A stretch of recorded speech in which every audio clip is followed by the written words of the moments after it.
اوله سپاره د 9 رکو نه تر 8 رکو پورې.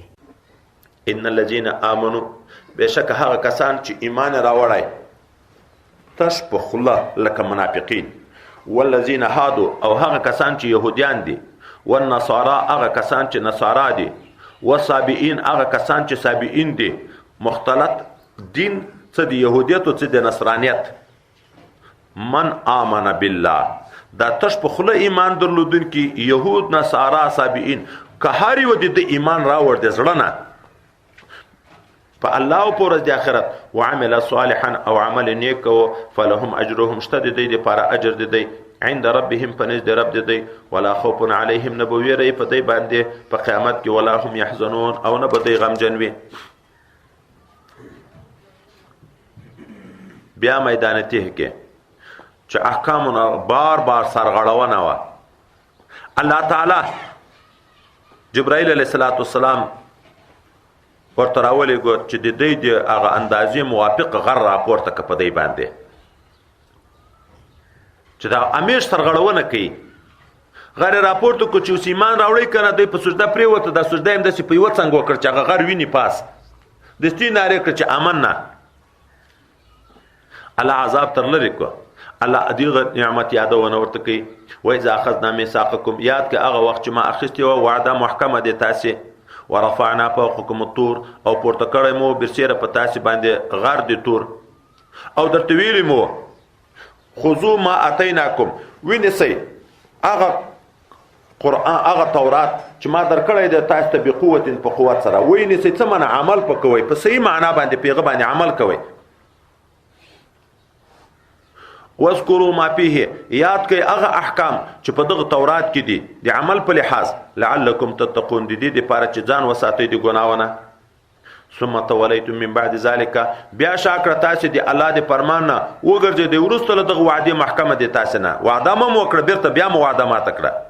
فلولا فضل الله علیکم کنه وای فضل دی الله تعالی په تاسې باندې ورحمته رحمت دی الله تعالی په تاسې باندې د توبې د قبلولو، لکنتم من الخاسرین وای به تاسې له جملې د تاوانیانو نه.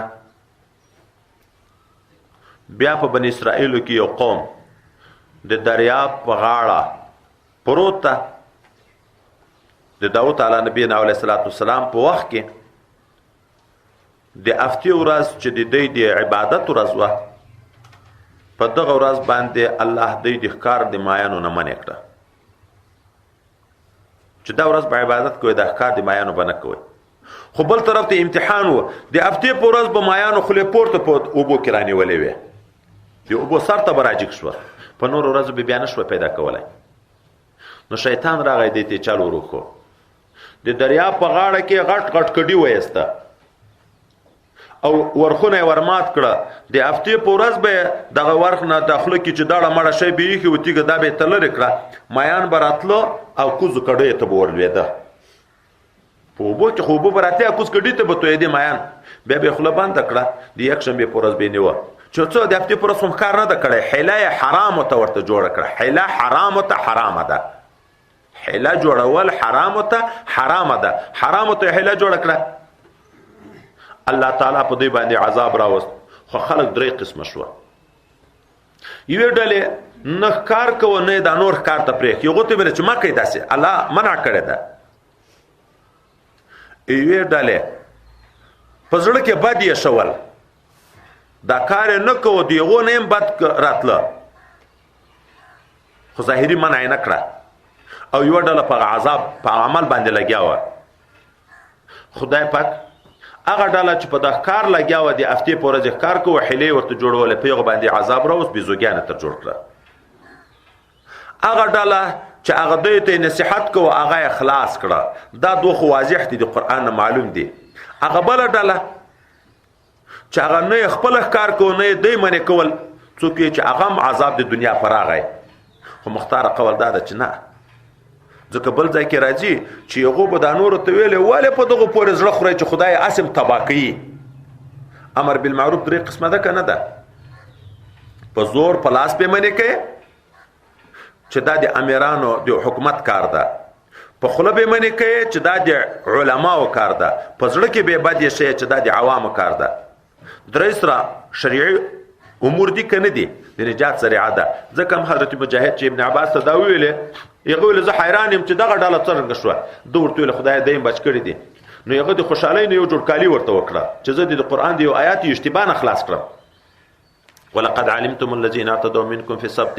په تحقیق سره ښه پېژندلي دي تاسې هغه کسان چې تجاوز یې کړی و د تاسې د جملې نه په ورځ د هفته کې. فقلنا لهم كونوا قردة خاسئين. بیا موږ وویل دوی ته چې شئ بیزوګیان ذلیله. دا د بیزوګیانو نسل ده، دا بدبختان نه دي. نو دغه بحیایي په دنیا کې هم عاموي چې هغه د بیزوګیانو غوندې بحیایي په د عامه دنیا کې هم راشي لکه دوی چې دي دغسې. فجعلناها موږ وګرځو دغه عذاب او د دې مسخه کول نکالا عبرت لما بین یدیها دغه خلکو د پاره چې پیغه زمانہ کې حاضر وو و ما خلفها او د پاره دغه خلکو چې ورسته دغه نه روان دي تر قیامت. ننم د موږ د پاره عبرت ته کله خدای د حکم نه سرغړونه وکړو خدای پاکم دی وساتي هغه الله د په مقادر د چې بزوګیان رانه جوړ کی. و موعظه للمتقین او پند لپاره د پرهیزګارو خلکو د پرهیزګارو خلکو د پاره پند عبرت ته. وای نیکبخت په بل ازموي بدبخت په ځان ازموي. نیکبخت سړی هغه ده چې د بل عذاب ولید عبرت واخلي چې زه که داسې ګناه وکړم په ما هم داسې عذاب راځي. او بدبخت ځان وایي ته ودرې زه دا کار وکړم چې په ما دغه راځي که نه راځي. وإذ قال موسى لقومه إن الله يأمركم أن تذبحوا بقرة. سر د قصې دا دوه مرکو کې را روان ده. بني اسرائیلو کې یو سړی مالدار ده خو بېکسه د زمن نه لري، د عامل په نامه باندې ده. یو د تره زوی لري، خپل زوی نه لري، ورور یې نشته، پلار یې نشته. دا مالدار دا تره زوی نو سودا ده چې کله به مري چې دا مال یې ماته راپاتې شي. هغه دی زر مړ کېدو نه دا یو مسکین ورته سودا یې شو د شپې مړ کړ. بیا یې ور د بل کلي په څنګ کې یې واچوه. سبا ته راغی موسی علیه السلام ته عریضه یې وکړه چې ما تره چا مړ کړی ده، دا خلکو مړ کړی. دعوا یې په هغو وکړه. هغه حضرت موسی علیه نبی علیه السلام راوغوښته. نو یې ویل دا کار موږ نه ده کړی، دا قاتل دا قسامت نه هغه قسم چې ورکېږي نه مو وژلی نه قاتل راته معلوم ده، دا موږ نه دي کړي. اوس نو مدعي و مدعا علیه موجود شو، شاهد نشته. دا دعوه لري پیغو باندې هغه انکار کوي د دغه نه، شاهد په دغه کې موجود نه ده، خو د وخت پیغمبر موجود ده. نو دوی حضرت موسی علیه نبی علیه السلام ته اوس الله ته التماس وکړه چې د موږ مشکل حل کې موږ ته د حل لار راوباسي چې دا قاتل معلوم شي. حضرت موسی علیه نبی علیه السلام چې خدای متعال ته التجا وکړه او رب کریم علاج ورکو. یو غوی د حلال کې د غوی په څه غوخه د دغه مړ اووي مړ به را ژوندی شي، خپله به خپل قاتل معلوم کړي. موسی علیه السلام چې دا خبر ورته وکړه دی العیاذ بالله دا خبره مسخره وبلله. ته په موږ ټوکې کوې، موږ مشکل کې واقع ته ټوکې را باندې کوې. هغه ورته زه خو جاهل نه یم، په دیني احکامو بیانولو کې ټوکې کړل دا خو جهل ده، دا خو د جاهلانو کار ده. چې کله یې زړه ته ولوېده چې ښه حکم خو د الله ده، بیا دا نادره ورته لیدل کېده چې د ده غوا به وي، ذاتي د جنس د غوا پوښتنه کوي. نو دا څه خل غوا ده؟ حضرت نبی علیه السلام یې که دی ډېر قیل قال نه وکړی چې هره غوا یې حلالولی، دغه مقصود بې پوره شوی و. خو دوی په خپله په ځان تشدید راوست. دا څه خل غوا ده، څنګه رنګ ده، عمر کې څومره ده، عمل په لحاظ څرنګه ده. هغه نو د عمر په لحاظ درمیانه عمره ده، د رنګ په لحاظ تکه زیړه ده، د عمل په لحاظ آزاده ده، نه یوې کړي کولبه یې ګرځولی، نه یې ارټ چلولی، یو شی هم نه دي کړي. او رنګ تک زیړ داسې انسان په تعجب کې اچي. او دوم قسم رنګ بیخي نشته پکې، بس غوا مشکله شوه ذاتي. داسې غوا ذاتي نه پیدا کېده. که دی اسانه کړی وای هر عمل هغه یې چې حلاله وای حکم به ورته واضح شوی و. خو په دغه کې یو مفسر لیکي چې د الله حکمت و. بني اسرائیلو کې یو سړی ډېر نیک انسان و. دا یوه کنکۍ خوسکۍ وه چې دی مړ کېدو کنکۍ زویه ده. نو دغه خوسکۍ بوتله ځنګله ته او ځنګله کې الله ته وایي چې الله زه دا تا ته د امانت په شکل پرېږدم، د ما د زوی دپاره چې کله دی لوی شي چې دغه غوا بل څوک تر بونځي چې دی بیا خپل مالک شي. دا مړ شو، دا زوی لوی شو، مور سره ډیر احسان کوونکی و، د مور ډیر خدمت کوو. شپه یې 3 حصې وه، یوه حصه د شپې خوب کوو، یوه حصه د شپې عبادت کوو، یوه حصه د شپې د مور خدمت کوو. مور سر ته به ناست و چې هغې به څه شی غوښته دی به ورته تیار خدمت ته و. د ورځې به بیا لاړ د غره نه بې لرګي راوړه، دا لرګي به چې خرڅ کړه بیا به روپۍ 3 قسمه کړې، یوه حصه به په خپل ځان خوړې، یوه حصه په مور او یوه حصه به صدقه کولې.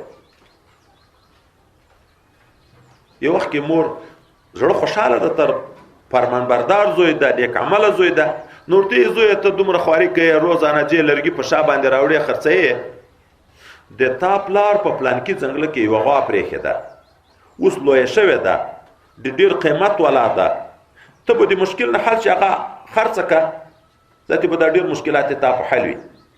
خو چې ورغلې هغه ځنګله ته دا غوا هر چا ته ځان نه ورکوي، ته به داسې ورته یې چې په رب د ابراهیم او د اسحاق او د اسماعیل علیه السلام باندې زه د تا نه مطالبه کوم چې راشه. چې راغله د غاړې نه بې راوینې سره روانه بې کړي. دی چې ځنګله ته ورغی دا غوا ته دا خطا کوي چې بې رب ابراهیم و اسحاق و اسماعیل عجیبي راشه. غوا ورته راغله، د د غاړې نه وینې ور روانه کړه. چې را روانه کړه دا غوا ورته وایي چې په پښو ستړی کېږي، په ما سپور شه چې زه دې یسم. ده ورته ویلې ما ته مور دا نه دي ویلې، مور دا راته ویلې چې د غاړې نه وینې سه. نو دا غوا ورته وایي که په ما سپور وی بیا به دې زه نه هم تابع کړی، خو ته چې د مور دومره اتباع کوونکی یې، که ته په غره لاس کېږدې غر به هم در سره ځي. چې کور ته راوسته بهترینه سندر ده، قابله د دغه ده چې اوس ذاتې غویی مخایه ورشي او حامله کېږي. نو مور ورته چې دا غوا بوزه بازار ته خرڅه کړه، خو د دغې غوا اندازه قیمت په دغه وخت کې ډېره قیمتي وه، 3 دیناره. په یو وخت کې 3 دیناره لکه نن سبا 3 لکه، په 3 دیناره یې خرڅه کړه. خو د ما رضایت به بیا هم کې شرط وي، چا چې درنه غوښته دا به ورته چې یوارې د مور سره بیا مشوره کوم. د غوا را روانه کړه، الله تعالی ملایکه د انسان په شکل کې ورته راولېږله چې د دا غوا خرڅوم په 3 دیناره، خو د مور رضایت کې شرط ده. هغه ورته د مور رضایت پرېږده، 6 دیناره به په دغه ځای درکړم. ده ورته ویلې نه، یو وار به زه د مور سره مشوره کوم. بیا یې چې راوسته کور ته، مور ته یې دا قصه وکړه. نو مور یې ورته ویلې چې په 6 دیناره یې په خرڅه کړه، خو یې ما رضایت پکې شرط دی. بیا یې چې بوتله، بیا هغه انسان ورته مخته شو، په 6 دیناره یې خرڅوم، خو د مور رضایت کې شرط. هغه ورته مور رضایت پرېږده، 12 دیناره به درکړم. ده ورته ویلې نه. بېرته چې راغی نو مور یې پوه شوه، ځکه دا د نیک خاندان ووایي، د ملایکو قصې یې اورېدلې وې، د اهل الله قصې یې اورېدلې وې. نو ورته ویلې دا په واقع کې ملایکه ده. دا ورته ووایه چې اوس زه دا غوا خرڅه کړم که نه. چې بل وار یې بوتله، هغه سړی بیا مخکې ده، په څو یې خرڅه. ده ورته ویلې مشوره مور مې وایي چې ده نه پوښتنه وکړه چې اوس یې خرڅه کړم که نه. ده ورته ویلې نه، اوس یې مه خرڅوئ، په بني اسرائیلو کې به یو قتل کېږي، بیا به د دغه قاتل تعین د دغه غوا په اجزاو کېږي، خو هلته به دا خرڅه کوي. دا به ورته وایي چې په دومره قیمت چې دا د دغه غوا پوستکی به ټول د سرو زرو راته ډکوي. دوی په ځان تشدید راوست، هلته دغسې صفاتو غوا نه پیدا کېده، دغه یې غوا وه، د هغه قیمت یې ورته دومره جګ وه. دوی زړه نازړه وه چې اوس وایي اخلو قیمت یې جګ وه، که نه یې اخلو قاتل نه معلومېږي. ځکه م وروسته بیا ذکر کېږي، نږدې و چې دی د عمل نه وای کړی، خو اخر د مجبوریت په خاطر وکړ.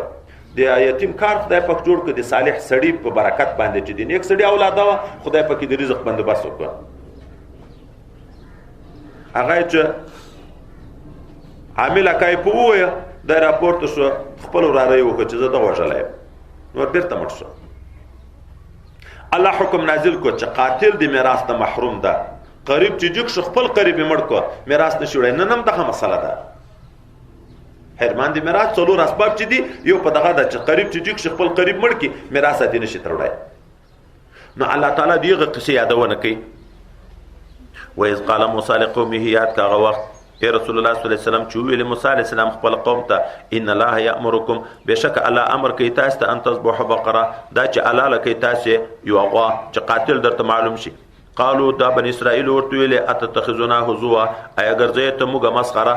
قال موسی علیه السلام ورته ویل اعوذ بالله ز پناه غواړم په الله تعالی باندې ان اكون من الجاهلین چې د شمله جمله د ناپوهانو نه مسخره کول کنه.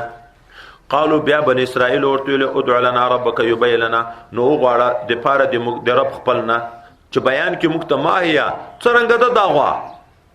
قال موسی علیه السلام ورته ویل انه بشک د الله تعالی یقول وی انها بقره بشک دغه یو غوا ده لا فارض ولا بکر نه ډیره زړه ده او نه ډیره ځوانه ده وړه ده عوان درمیانه حاله د بین ذالک په مابین د زوړوالي او د کنکتوب کې ففعلوا ما تؤمرون وکي هغه کار چې تاسو ته امر کیږي.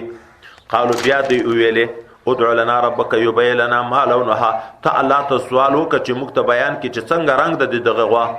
قال حضرت موسی علیہ السلام ورته انه بشک د الله تعالی یقول وی انها بقره صفراء بشک دا یو غوا ده ډیره زیړه فاقع لونها چې تک زیړ د رنگ دي تسر الناظرین خوشاله کوي کتون کی چې څوک ورته ګوري زړه خوشاله کیږي.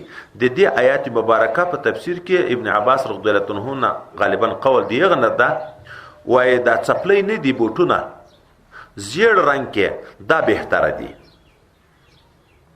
دغه کې وای دا اثر خدای کده چې زړه خوشاله وي لکه دغه ویل ده دالته وزیر رنگي و دغه غوا نبیل الله تعالی ویل تسر الناظرین کتون کې خوشاله کوي. وای چې د زیر رنگ چپلې بوټونه څوک واخلي مقصود خدای پاک پوره کوي زړه کې خوشحالي او اطمینان وای پیدا کیږي. قالوا ادع لنا ربك يبين لنا ما هي بیا ویل تو یا او غواړه د موږ د پاره د رب خپل نه چې بیان کې د موږ د پاره چې څه قسم د دغه غوا کارکون کې د کا صحرایي غوا ده. ان البقره تشابه علينا بشک غوا خو موږ په شوبه کې اچولیو زیړ غواویم ډېر دي ځوان غواوی دي داسې مختلفه غواوی دي. و ان ان شاء الله لمهتدون او بشک موږ که الله اراده کړی ولې ارمیندون کې وای که اخر کې ان شاء الله نه ویل تر قیامت به دا مقصود بیان و پر شوی چې قیل قال شروع کړه نو علام ور سخت کړه خو چې بیرته ان شاء الله ویل الله ورته آسان کړه. قال موسی علیہ السلام ورته انه بشک د الله تعالی یقول وی انها بقره بشک دغه غوا یو غوا ده لا ذلول تسير الارض چې نه ده تکلیف یستون کې چې اړولې به مزکه ولا تسقل حرس او نه یو بکړه د مزکه مسلمه سالمه د هر عیب نه لا شیته فيها هیڅ یو داغ پرنګ دي کې نشته.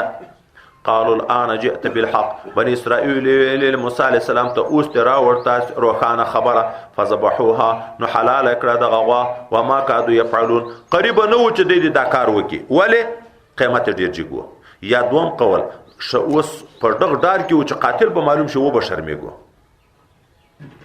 نو یو اره چې نه به قد علالو خو بل طرف ته د حکم د شریعت شو نو غوای حلال کړه.